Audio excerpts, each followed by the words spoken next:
Hi everyone and welcome back to the channel. So today we're going to look at what goes into creating a realistic budget so that we're able to meet our financial goals and still enable us to spend well enough such that our life is and remains balanced. So why most budgets fail?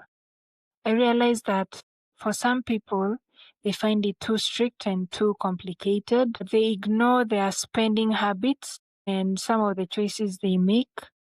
They do not delve deeper into what the root cause of the issue is. And then they don't leave a room for expenses. And they rely on their own willpower to ensure that they're able to budget without actually putting it down either on pen and paper or through a spreadsheet where you can be able to track.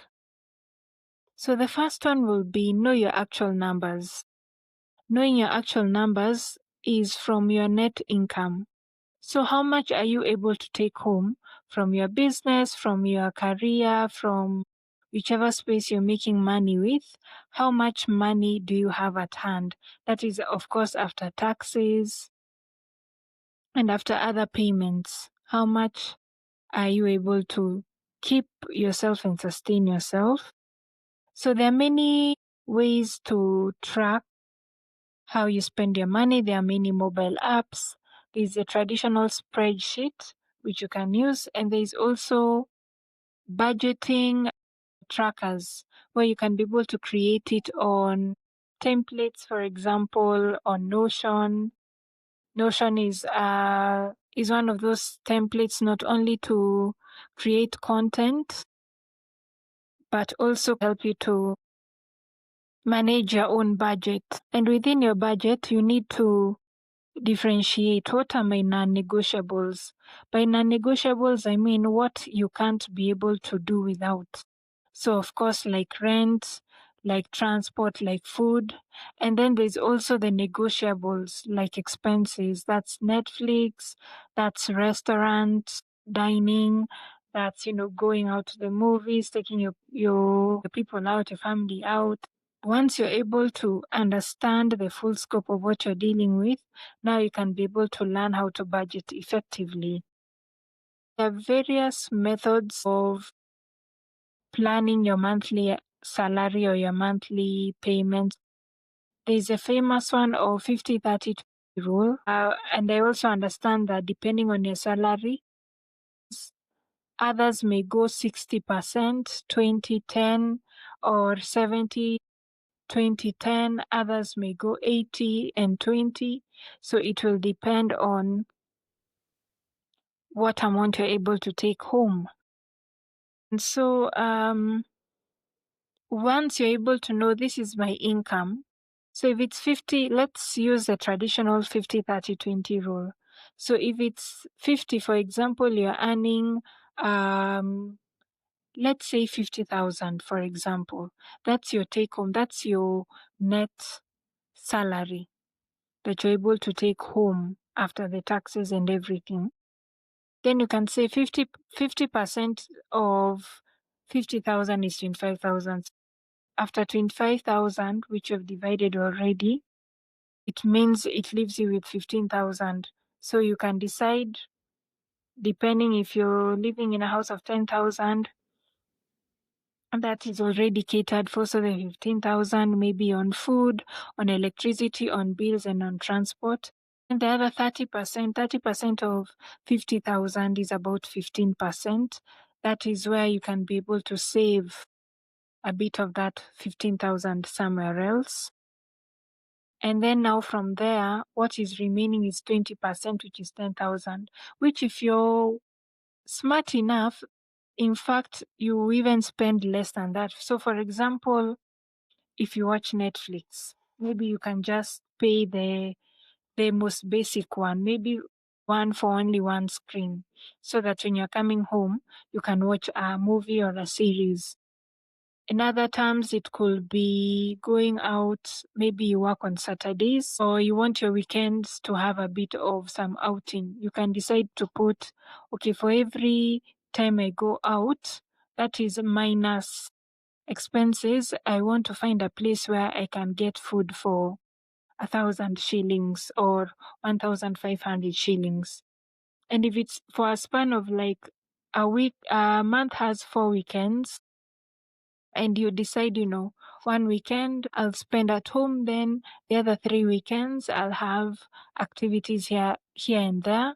So you'll find yourself that you spent 6,000, meaning you've left another 4,000 there, which you can be able to either carry forward or you can decide to use it to build yourself. And back on the 30,000, it can be savings, it can be how you want to invest, it can be you trying to build a portfolio.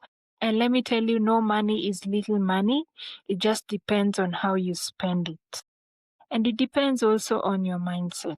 Then there's also automate and simplify. So if you're able to automate what you're able to get, for example, if it's rent, there are so many budget trackers and even mobile apps, even M-Pesa can enable you to budget for something. So for example, if it's, you put a certain amount for your rent, your bills and what have you, you're able to pay there. If it's your savings, it's deducted automatically after a number of days. Then if it's for leisure activities, then you can put it somewhere. And even if you say, okay, this, I want to go for a trip, maybe, to the wild, like to Masai Mara, you can be able to say, okay, out of the 10,000 that are, for example, back to the 50,000 that we are earning net salary, I can be able to put, out of the 10,000 that I am spending, I can at least put 4,000 for the next couple of months, maybe 4 months, so that I can be able to go for my trip maybe after 4 months. Or I can do it, maybe you put 6,000, so you're able to go for your trip in like the next 3 months. And, personally, because I have gone for trips here and there, I can say that it is the most relaxing and wonderful thing that one can give themselves. And it doesn't have to mean that you always have to go abroad. It can even mean just even preparing to go for an orphanage here or giraffe center, or, your local archive and cultural center near you, so that you can still be able to experience without having to break the bank. Then there is also planning irregular expenses. That's back onto what I was talking about on automation, whereby you may have insurance. For example, if you have vehicle insurance, or you're paying for, maybe you have your household goods which you pay insurance. So for example, if insurance per year is about 15,000, you can be able to say at such and such a time, I'll pay 15,000 maybe in December, and you're possibly in February. So you can start to put maybe 3,000 aside.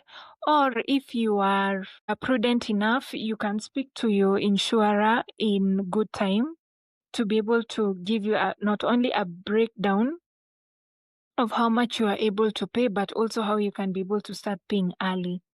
So you can say, okay, I want for the next 3 months to pay 5,000 so that I'm able to clear that balance. And most insurers and most institutions will let you do those payments, because at the end of the day, they also don't want to have premiums that are not paid. Then there's also gifts and holidays. If you know you have a holiday in December, how much money are you able to put, in such and such an amount of time, so that you can be able to go on your holiday, not only pay for the trip, but also have a little bit more to spend while you're there. Then there's also your own fees. For example, if you want to learn technical skills, or you plan on doing your further studies, you can start to put money aside so that you're able to meet your goals.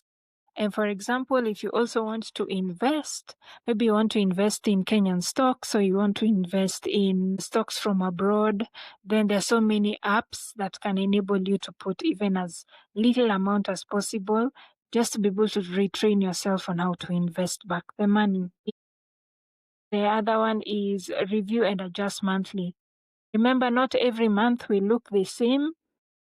And there are some months whereby you may be going through one or two issues. Maybe a relative is ill. Maybe there's a harambe going on. Maybe there is your family member or your friends getting married and they need a bit of your support. So you can be able to adjust your monthly budget accordingly, so that as much as you are saving money, you're also able to build a community. Make it personal and rewarding. Always try and make it as personal and rewarding as possible to the type of person you are and what you want to achieve and what you like to spend your money on, and rewarding such that it stops being all about how much money I make and how much I save, but also how well I am able to enjoy the funds. Because we don't also want to be in a constant space of I'm just saving that I never ever have enough for myself to be able to splurge here and there, so that even as you go to work, there's an ease and happiness even as you work. And you see, if you're inwardly, if you're easy and there is joy and happiness, then it will also translate to so many areas of your life. So thank you once again for watching the video. Hit the like button and subscribe for more videos, and see you in the next video. Goodbye.